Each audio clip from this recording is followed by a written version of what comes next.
Indiana Jones is back for one last ride. But did this final chapter in this franchise pay off?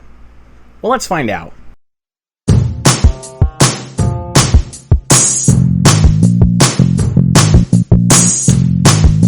What is going on, film movie lovers, and welcome back to the Luke Ponto channel, here to bring you guys another brand new movie review. If you guys are new here today, welcome. Hit that subscribe button down below, that notification bell right next to it. Hit that thumbs up and share this video. You guys know what to do. And oh my goodness, guys, am I excited. Because tonight we are talking about Indiana Jones and the Dial of Destiny, the long-awaited fifth and final chapter in the Indiana Jones franchise. This movie was actually not directed by Steven Spielberg this time. It was directed by the oh-so-capable James Mangold, who helmed great films like Walk the Line, Logan, Ford vs. Ferrari, Identity. So many great films. Copland is another one of his that I love. So let's see. Did he strike a home run with this one? Or did he get a strikeout? Let's see. Archaeologist Indiana Jones, once again played by Harrison Ford, races against time to retrieve a legendary artifact that can change the course of history. So to set the stage for you guys, walking into this film, I was hyped. Just based off of the trailers and my love for that original trilogy. Like, I love the original Indiana Jones films.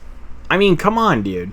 These films are classics. I mean, I love all three of these movies, especially Temple of Doom, which is my personal favorite. I love Temple of Doom. I mean, the other two as well are also phenomenal. They're great 80s action movies. They don't even feel like typical 80s action movies. Like, they're great. And then came along Kingdom of the Crystal Skull, which was woof. I just rewatched that earlier today at the time of recording before I went and saw this. Ooh, man, what a disappointment. So I was also kind of nervous walking into this movie because I was kind of scared that this would be just as disappointing as Kingdom of the Crystal Skull was. Walking out of it, it is better than Kingdom of the Crystal Skull. I'll tell you that. It is a lot better than Kingdom of the Crystal Skull. Now, I know some people might just be coming at me and be like, wait, what? Kingdom of the Crystal Skull's good. And I'm like, no. No. I do not care for Kingdom of the Crystal Skull. It's not a terrible movie, but it's not good. I was hoping that this one would be better, and it was in every single way imaginable. And if you can take a wild guess as to who my favorite part of the movie was, here we go. 3, 2, 1. Congratulations. If you guys guessed it was Harrison Ford, you are correct. Despite the fact that Harrison Ford is now in his older years now, like, I was really nervous at how he was going to be able to pull this final chapter off in this franchise. But man, he still killed it as Indiana Jones. I have so much respect for Harrison Ford. Like, he's really in old age right now, and I really did not think he would be able to pull this off again. But thankfully, watching this, like, and seeing a lot of the action sequences he was doing, a lot of the stunt work, my God, dude, like, I was so impressed with what Harrison Ford was bringing to the table with this installment. Like, I gotta give mad props to the guy where it's due. Like, let's give a big round of applause for Harrison Ford. Like, I salute that man with all of my heart. I love Harrison Ford. Keep on being you, man. I also want to talk about these action sequences. These action sequences are really well filmed. They're really well edited. And they're really well directed from James Mangold. Like, he does not disappoint when it comes to directing awesome action sequences. I mean, look at Logan. Like, Logan has awesome takes with the action sequences. It's brutal. And, like, dude, you're just impressed with the camera work that they're putting into it. Especially with this film. The film's camera work is so well done. Like, it just left me impressed with how well they were able to pull this off with the action sequences. Like, not even a question. It was just, like, wow. And I was having a blast watching a lot of these action sequences because they were so fun. Also, got to talk about Phoebe Waller-Bridge playing it as Indy's goddaughter, Helena. Okay, now, first when I saw her character in this movie, I was like, uh-oh. Is she going to be the goddaughter that just is a big exposition machine? I'll tell you this.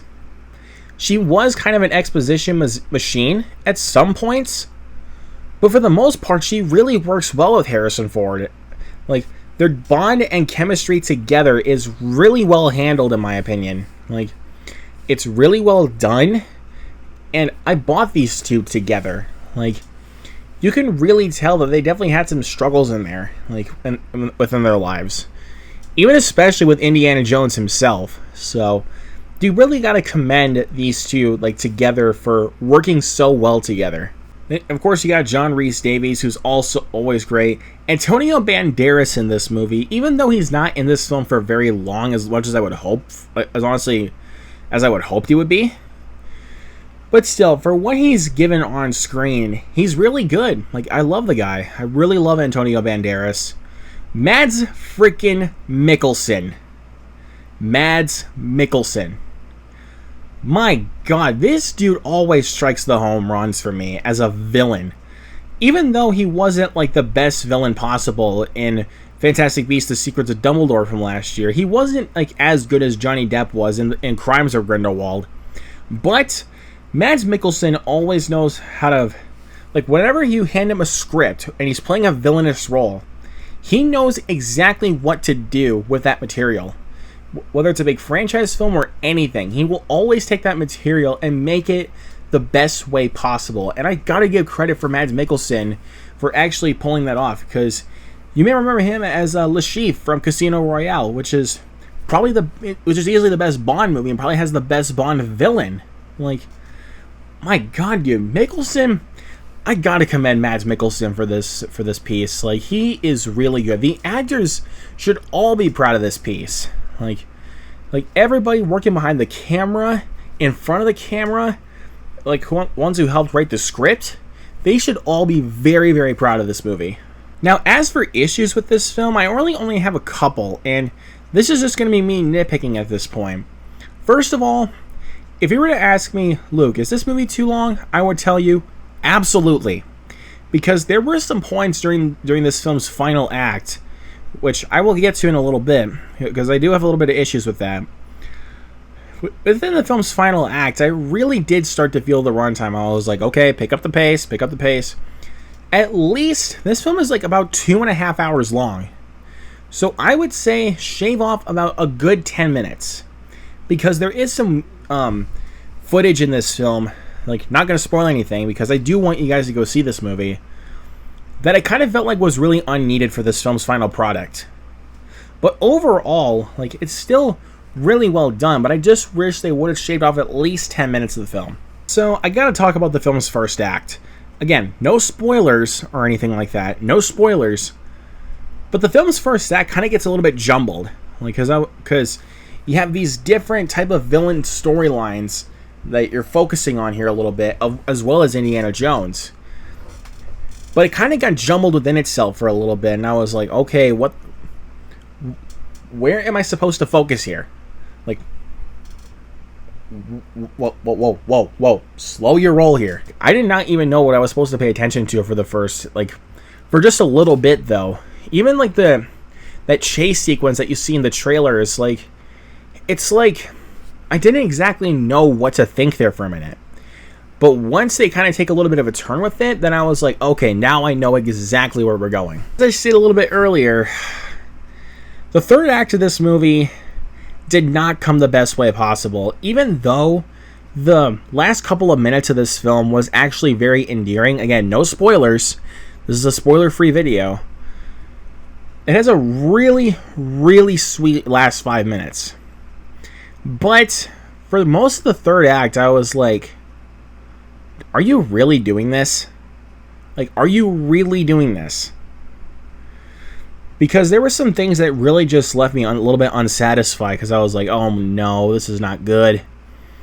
But then essentially, the last 10 minutes came along, and then it was like, it just saved it back up. And I was like, oh, thank God. Like, I was so happy about that. But still, the film's third act, honestly, could have been done better. But to be honest, I mean, I can't really complain too much, though, because I had a great time with Indiana Jones and the Dial of Destiny. As I said, it is a lot better than Kingdom of the Crystal Skull, But even though it's not as good as the original trilogy, which it will never be, I really enjoyed this film. And do I think it is worth your time seeing in the theaters? Absolutely. I would absolutely recommend if you guys go see this movie in theaters this weekend.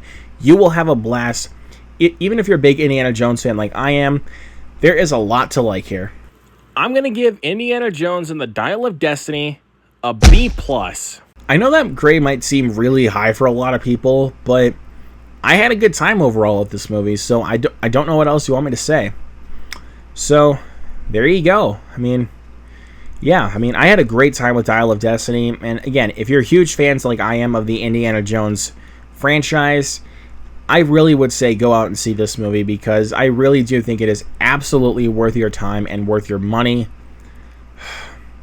So freaking good. But of course, this is my opinion. Let me know down in the comments below what you guys thought of Indiana Jones and the Dial of Destiny.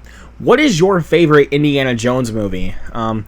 Is it the first one? Is it Last Crusade? Or is it Temple of Doom like me? It definitely will not be Kingdom of the Crystal Skull, though. I'll tell you that. Joking aside, y'all.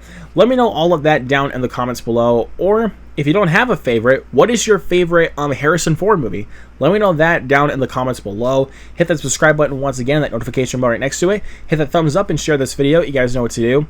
And look forward to more videos hitting the channel very soon, including a review for Joyride next week. I am very excited for that movie. I'm really excited to go check that out. Possibly seeing Insidious the Red Door. We'll see. But definitely expect a review for Mission Impossible Dead Reckoning Part 1 when that comes out. Barbie, Oppenheimer, Haunted Mansion. So many movies we can look forward to over the summer, you guys. Y'all are the best. So thank you so much for watching. If you guys want to see more content from me, make sure you subscribe. And I will see you guys next time.